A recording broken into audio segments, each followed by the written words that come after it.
Vážení diváci, dobrý den. Hlásí se vám opět Petr Došek z televize Prima.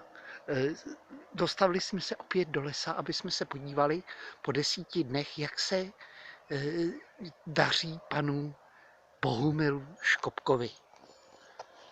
Tak, podíváme se, jestli ho najdeme. Právě jsme se dostavili do toho lesa, kde jsme byli předtím. Zatím ho nikde nevidíme. Uvidíme, jestli se někde vynoří. A tamhle, ano, tamhle je. Tak, pane Škopek, dobrý den. Dobrý den.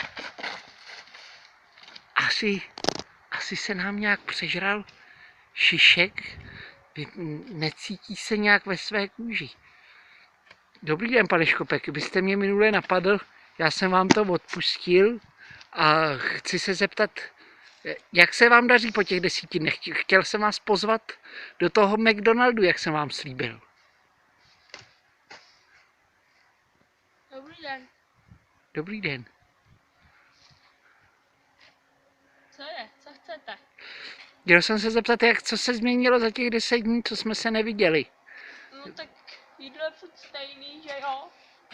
Ano. A teď je jako nic. Jako Já ní... jsem si pořídil pejska, pane. Jako A když jste nevěděl vůbec, o co krát?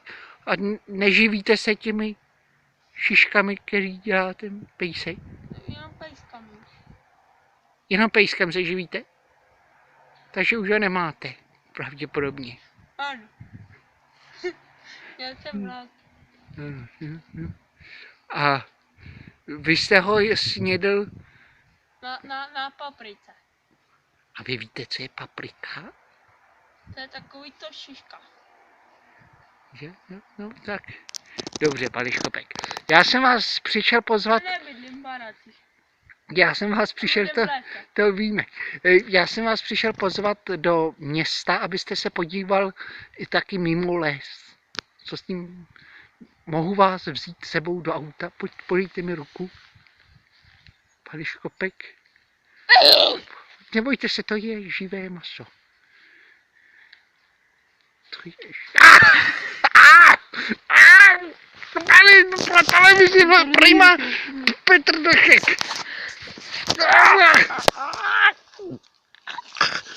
Tak, moment, tady je plno krve. Právě jsem přišel o prst.